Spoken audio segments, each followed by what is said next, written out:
hewan apa saja yang bisa dikurbankan dan bagaimana syarat dan ketentuannya?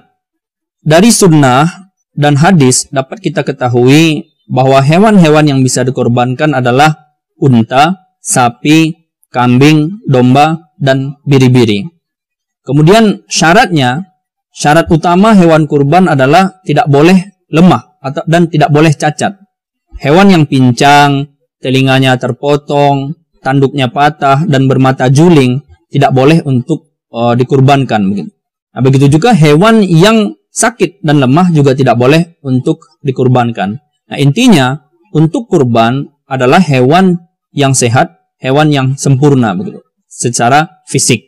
Karena kurban ini kan kita persembahkan di jalan Allah Subhanahu wa taala, dan sesuai Al-Qur'an kita harus mempersembahkan yang terbaik di jalan Allah Subhanahu wa taala. Sebagaimana Allah Subhanahu wa taala sendiri berfirman, A'udzubillahi minasyaitonirrajim, lan tanalul birra hatta tunfiqu mimma tuhibbun. Sekali-kali kamu tidak akan mencapai kebaikan yang sempurna sebelum kamu membelanjakan sebagian dari apa yang kamu cintai.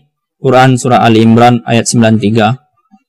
Jadi sesuai dengan ayat ini kita harus mempersembahkan yang terbaik untuk berkurban di jalan Allah Subhanahu wa taala. Dalam hal ini hewan yang kita persembahkan di jalan Allah Subhanahu wa taala itu adalah hewan yang terbaik begitu. Nah, kemudian bagaimana ketentuannya? Untuk kambing, domba, dan biri-biri biayanya ditanggung oleh satu orang. Tidak boleh urunan begitu, tidak boleh kolektif. Nah, ada juga sebagian orang yang berpendapat bahwa berkurban itu bisa urunan, berkurban kambing itu ya, kambing, domba, dan biri-biri juga bisa urunan gitu. Nah, ini tidak diizinkan oleh syariat. Kalau untuk kambing, domba, dan biri-biri tidak boleh urunan, hanya dibiayai oleh satu orang gitu. Nah, untuk kambing dan biri-biri minimal usianya 1 tahun, sedangkan domba kalau misalnya gemuk, kalau misalnya dombanya besar begitu, maka boleh 6 bulan. Maka boleh domba yang minimal usianya 6 bulan. Nah, awalnya saya agak bingung juga bedain antara biri-biri dan domba gitu. Menurut sebagian orang, biri-biri dan domba itu sama aja. Sementara di dalam sumber lain saya lihat biri-biri dan domba itu memang sama, tetapi berbeda secara fungsinya. Kalau domba itu khusus untuk pedaging katanya, dan biri-biri khusus untuk woolnya, untuk bulunya begitu. Mungkin semacam ayam petelur dan ayam pedaging lah, wallahu alam. Tapi bagaimanapun juga untuk kambing tadi itu usianya minimal 1 tahun, kemudian untuk domba minimal usianya 6 bulan kalau misalnya dombanya gemuk, dombanya berbadan besar. Kemudian kita masuk pada pembahasan tentang sapi. Nah, untuk sapi usia minimalnya 2 tahun. Jadi sapi yang bisa dikorbankan itu minimal usia 2 tahun. Dan biayanya bisa ditanggung oleh paling banyak 7 orang. Kenapa saya sampaikan di sini paling banyak 7 orang? Karena ada juga yang berpendapat bahwa sapi untuk korban itu hanya boleh ditanggung oleh 7 orang. Tidak boleh lebih dan tidak boleh kurang. Pendapat seperti ini menurut saya kurang tepat. Betul untuk biaya kurban sapi itu paling banyaknya adalah 7 orang. 7 orang yang berbeda maksudnya. Tapi bukan berarti kurang dari 7 orang tidak boleh kurban sapi. Nah, jumlah 7 orang ini adalah syarat jumlah maksimalnya. Untuk lebih dipahami, saya akan coba menyampaikan kiasnya. Kalau kita lihat, jumlah minimal yang membiayai kurban kambing adalah 1 orang. Tidak boleh urunan. Tapi bukan berarti 1 orang tidak boleh berkurban 2 kambing. 1 orang bukan berarti tidak boleh berkurban 3 kambing. Yang tidak boleh adalah satu kambing dikorbankan oleh 2 atau 3 orang, atau biayanya ditanggung oleh 2 atau 3 orang yang berbeda. Ini yang tidak boleh begitu. Nah, tidak ada larangan bagi 1 orang untuk mengorbankan 2, 3, atau 4 kambing.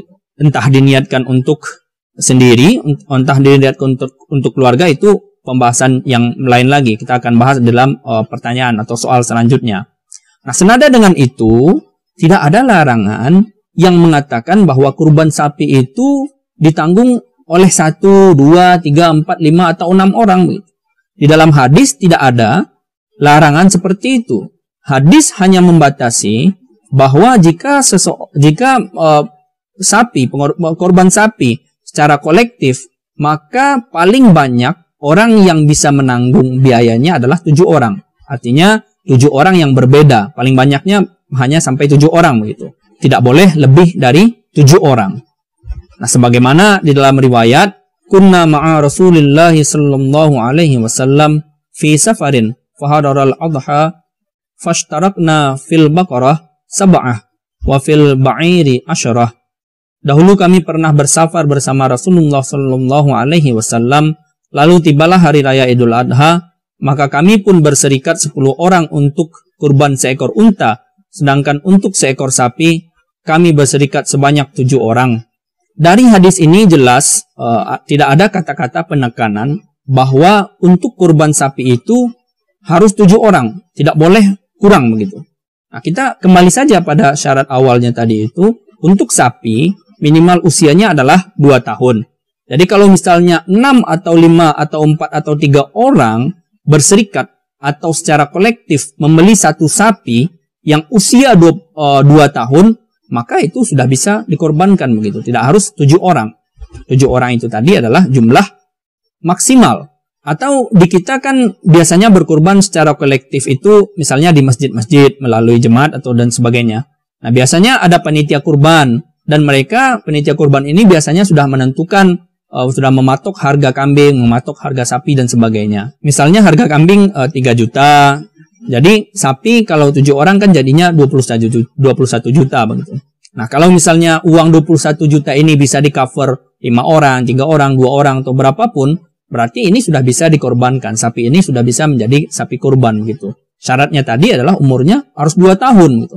Misalnya satu orang memberikan uang sebanyak 3 kambing, ini 9 juta misalnya. Satu orang lagi memberikan 9 juta lagi, 3 kambing.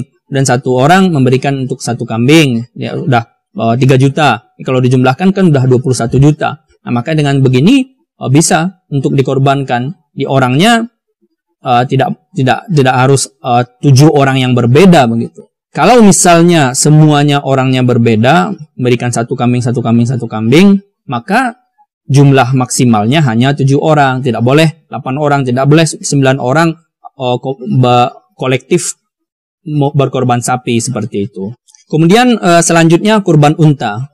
Nah, sebenarnya di negeri kita, di negara kita kan jarang sekali ya untuk berkorban unta ini. Tetapi sebagai pengetahuan perlu juga saya sampaikan di sini, untuk usia unta minimal 3 tahun. Kalau sapi tadi kan 2 tahun. Nah, unta minimal 3 tahun. Nah, sedangkan jumlah maksimal yang bisa menanggung biaya pengorbanan unta ini banyak perbedaan juga, berbeda pendapat juga para ulama fikih. Ada yang mengatakan 10, ada juga yang mengatakan 7 orang begitu. Nah, kalau kita merujuk pada hadis yang saya sampaikan di atas tadi, maka jumlah maksimal yang bisa menanggung satu unta adalah 10 orang. Nah, kita tidak akan membahas tentang pengorbanan unta ini terlalu jauh. Untuk keterangan jumlah orangnya sama dengan keterangan yang saya sampaikan tentang sapi tadi.